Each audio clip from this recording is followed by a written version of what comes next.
Hey everybody, Nick here. Now, if you are juggling life, family, jobs, and everything in between, then the chances are that you probably don't have the time to run every single day like a pro, nor should you. Most of us can only manage 3, 4, maybe 5 runs a week, 6 if you're lucky.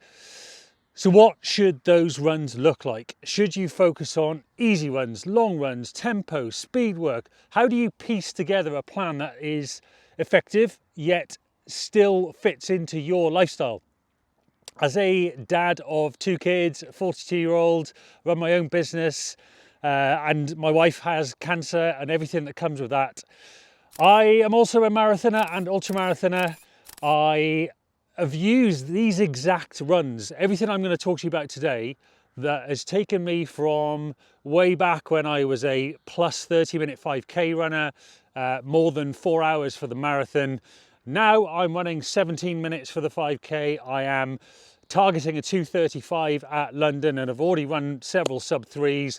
And I'm going to be targeting a pretty quick 100 miler in a few weeks' time too. All of these runs I do in my training all the time, every week, and I'm going to tell you exactly what they're all about, clear up any confusion around the different types of runs, and show you how to build them into a sustainable training plan. Let's get into it. Number 1, easy run plus strides, which I'll go into a bit more later. So this is truly your easy run. You should be keeping the pace comfortable at a conversational level. Now, what that means is that you should be able to, if you were running with somebody, you should be able to chat without gasping for breath. You could sing a song to yourself, perhaps. Why we do these are the cornerstone. This is what everything else is built on. Easy runs help build your overall aerobic fitness, and they assist with recovery too. They're also great for mindful running. Pay attention to running tall, staying relaxed. It's just because it's an easy run, it's not an excuse for you to get lazy, to get sloppy, to let your form just completely go all over the place and you run like Quasimodo. You should still be running with good form, and in fact I always say they're the best opportunity to work on form, because most people, myself included, sometimes we forget because we're just running easy and we get a little bit lazy with it. So it is a great time to actually practice your running form. So where should you do your easy runs? Well, ideally, I would say do them on a flat route. If you're on trails, that is perfectly fine, but maybe walk the inclines if necessary, just to keep things easy. But don't stress too much about it. How you should do them. So run gently, focusing on your form. As I've said before, at the end, you can add a few strides. Now, these are short bursts of faster running, around 20 seconds each, with about 30 to 60 seconds of walking or even standing rest in between. That's to make sure that you are recovered for the next effort, and these will give you a touch of speed. I always call strides the salt and pepper of running. Like with your food, if you don't put salt and pepper in, if you don't season your food, it ain't going to taste that great. Well, it's a little bit like that with your running. You don't need much salt and pepper. You don't need much strides to have a huge effect. So fuel and hydration, there are no special requirements for an easy run, but it is good practice to have just something to eat beforehand. You don't need to fuel specifically for it. You don't need a whole bunch of carbohydrates for an easy run, but I don't condone running fasted. Nothing really good comes of running fasted, and anybody who wants to argue with me on that, please do comment below on your thoughts on it. But easy runs, yeah, you don't need to fuel anything specific, but at least have something beforehand. Running fasted can play havoc with hormones, especially if you're female. Okay, so run number 2, this is endurance runs, aka zone 2. Now, these are different to what I've just talked about. These are a run that are still in the easy category, but a notch higher than your gentle, easy foundation pace or effort that I've just talked about. You'll hover just below your aerobic threshold, or LT1 as a lot of people might know it as, that first ventilatory threshold. This type of run improves your aerobic capacity without tipping into a tempo or zone 3 type effort. And it is a crucial building block for overall endurance. Again, ideally, you want to do this on a flat route. as possible, just so you can maintain a steady effort. However, if you are doing it on trails, just keep that nice steady effort even on the hills. How? Just warm up, really easy, like your super easy runs, then settle into a pace where you feel that you are comfortably working, but you could still speak relatively normally. Shortish sentences. Yeah, there might be a little bit of extra breathing involved, but not as much as an easy run. Fuel and hydration. Once again, a small snack beforehand is advisable. And then on a hydration point of view, I tend to recommend always running with water, regardless of what the weather is like, how long the run is, and you probably want to be aiming for around about 500 mils to a litre of water per hour, potentially with some electrolytes. Run number 3, the good old long run. Now I'm going to talk about road here. So this is your longer effort of the week, done at an easy to moderate pace in some circumstances. Don't be a slave to heart rate, but just keep things comfortable. The why, this is the big thing with our long runs. The reason we want to keep it a little bit easier is that this is the kind of range, the kind of zone, and particularly over time, where we are going to build mitochondria. Now, mitochondria are the energy factories in your cells. They convert food into energy. These runs increase blood volume, which allow more oxygen to be delivered to your muscles, a crucial part of the fueling. It develops mental toughness as well. It encourages fat adaptation. You don't need to be unfueled or not have carbs for fat adaptation. That is not how it works.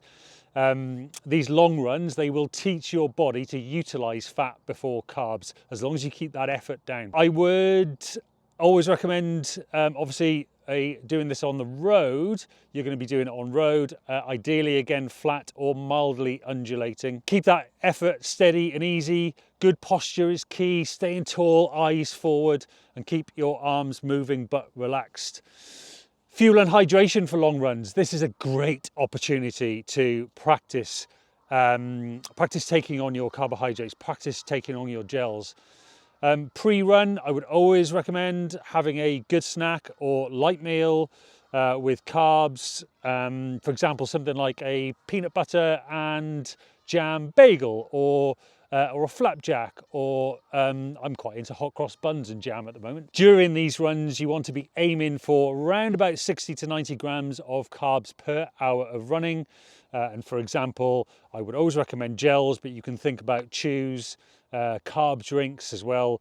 Yeah, and then your hydration. Again, you want to be thinking somewhere in the region probably of around about 500 mils to a litre of water per hour, depending on your sweat rates. Maybe more, maybe less, but that is a general sort of range. Now, post long run, you want to be thinking about replenishing protein and carbs. If you are pressed for time, a simple chocolate milkshake works absolute wonders. It's an ideal ratio of 3-to-1 carbohydrates to protein. It's quick, it's easy, so make sure you get them in.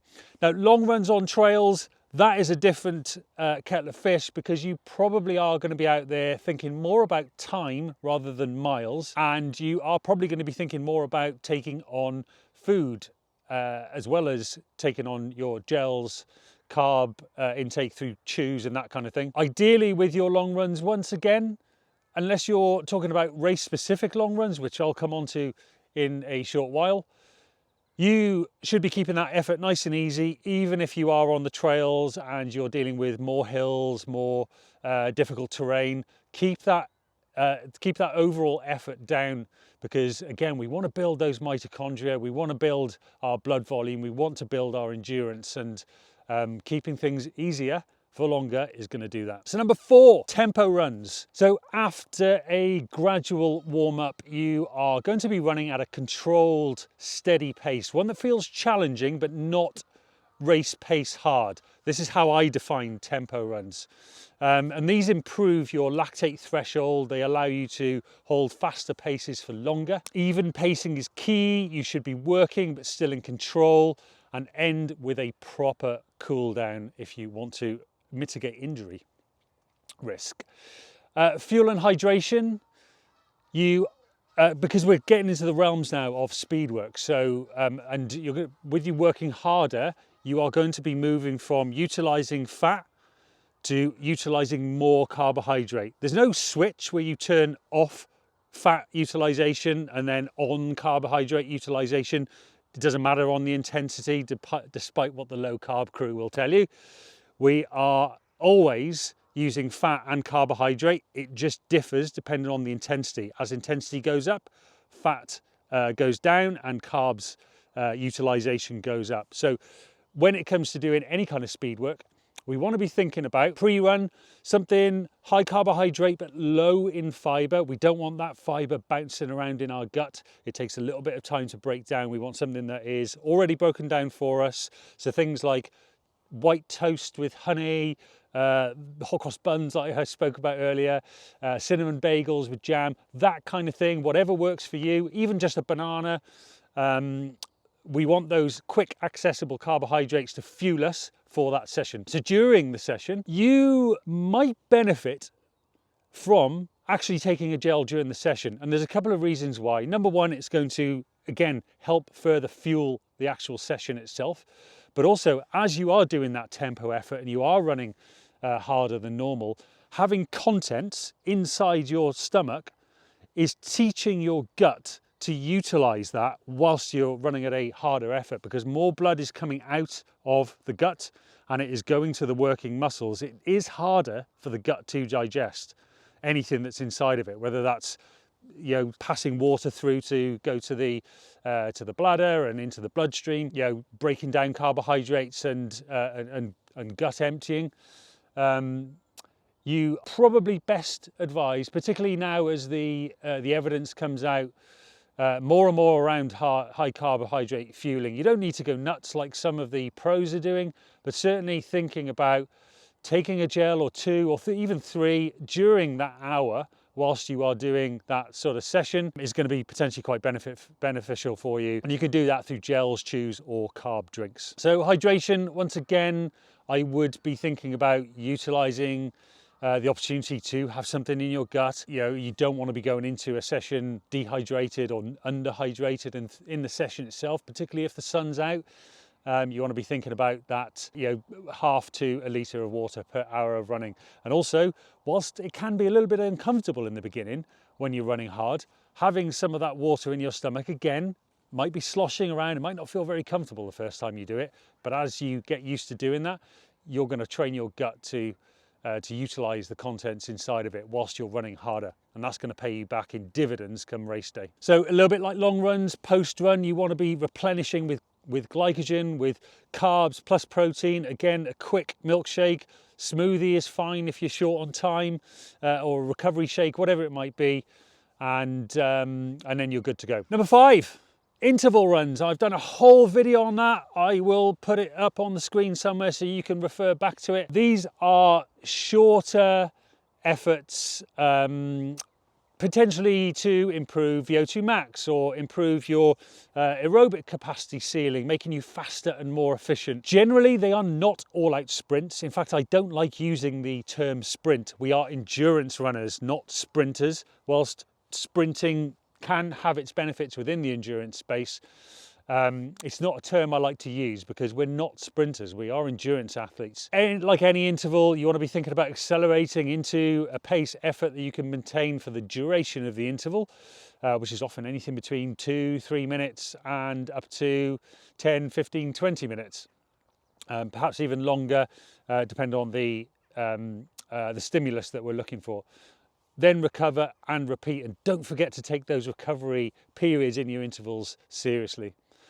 Again, fuel and hydration, high carb, low fiber snack beforehand, and then during, if your interval session is getting on for an hour long, you probably are going to benefit from taking some sort of carbohydrate during the session itself. It's going to, again, help train that gut. It is so important to do that. So important. One of the biggest things that people fall down on come race day is hitting the wall, and they might be fueling properly, but if you're not practicing it during training, then you are not going to be used to doing it on race day. Post run, again, prioritize carbs and protein, chocolate milk, Huel, any of those kind of things, smoothies, quick options, great options for you there. Number 6, hills.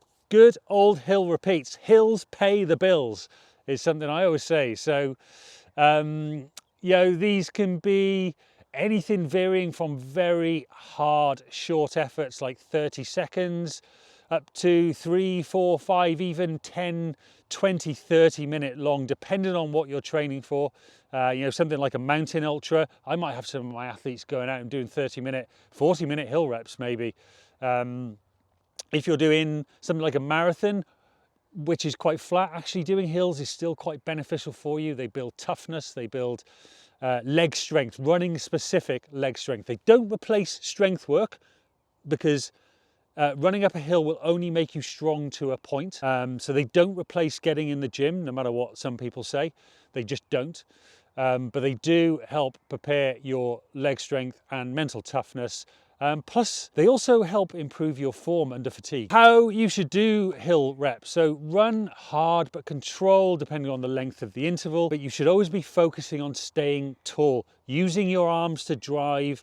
Don't fold at the waist. You know, you don't want your chest to be sort of almost in line with the hill as you get tired. Fuel and hydration, same guidelines as other speed sessions. I won't go into that again. And yeah, top up during if needed and replenish afterwards. Number 7, progression runs, a real staple in my training.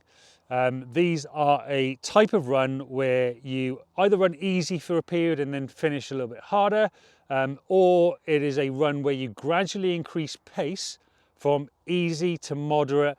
By the end, you are running pretty hard. Why? So these train your body and your mind to start conservatively and finish strong, which is a very valuable tool for race day execution. One of the most common mistakes people make when they're racing is that they go out too hard.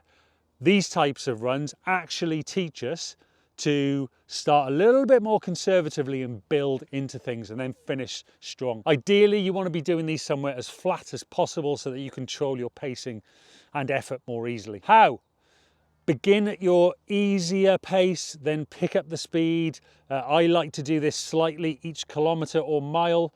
And that final repetition should be really pushing you hard, really hard. You are going to draw back on that come race day.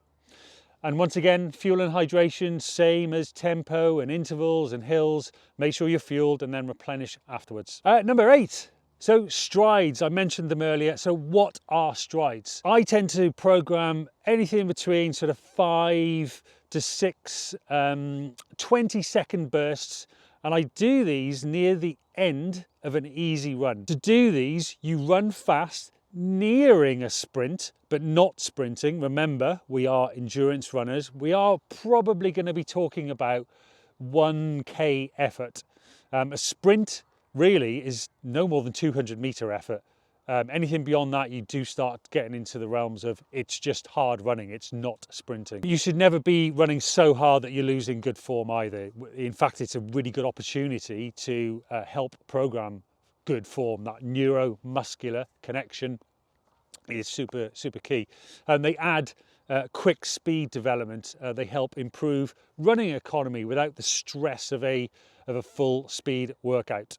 So like I said, after towards the end of an easy run, generally in the last mile or so, just do a 20-second fast stride, walk or stand still to fully recover, and then go again. And you can repeat that 4 or 5 times, maybe 6 if you are up for it. So yeah, note, often strides are included as part of an easy run or even at the end of a long run rather than a standalone session. I like actually giving them at the end of a long run because there's some good evidence again around sort of a new, or not new, but the fourth frontier of endurance running is fatigue resistance or durability, and they really help.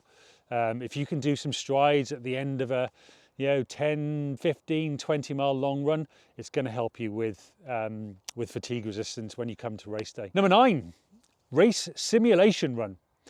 So this is a run that is specifically aimed at practicing your target race pace, such as half marathon, marathon, or even ultra. These help dial in your fueling, pacing and mental approach ahead of the race day, the big day. So for example, a workout that I might give a half marathon pace sort of run might be 3x3k with a 100-meter walk or very short rest in between each rep. Marathon pace, you might think about doing 4x5k with short active rests. Ultra marathons, a tune-up race is often something I would recommend, or a long run which is mimicking your target race setup. Much less about pace than anything, but fuel, kit, pacing, etc. All of that sort of stuff is going to be really key to doing one of those kind of runs. So, putting it all together, let's do a few sample training plans and let's head back into my coaching office and I can put up the whiteboard and we can go through them. Okay, so let's put all of this together. If you're running 3 times a week, I would recommend doing it in this order. These are just templates, so feel free to adjust to your own schedule and recovery needs and whatever else you've got going on with your week. But here we go, 3 runs per week plan. Tuesday, this is where I would do that easy run plus some strides. Thursday, this is where I would be thinking about speed work. So, a tempo run or interval run, something like that, that's going to give you that speed stimulus. Then the last run of the week, long run. Do this on Saturday or Sunday, whatever works for you, but this is your long run. I kind of define long runs as basically anything more than 60 minutes, particularly if you're a newer runner, building up to 2 hours and beyond. But if you have the time. But keep it easy. Remember, keep your long runs generally easy unless we are getting towards race specific.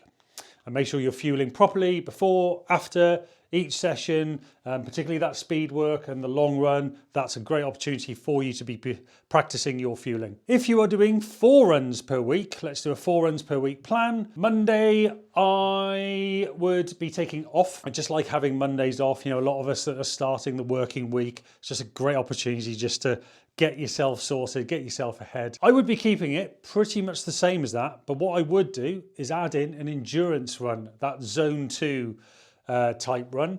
And I'd probably be thinking about doing that on the Friday or the Saturday. Again, it depends on your schedule, as long as you're not doing 2 hard days back to back.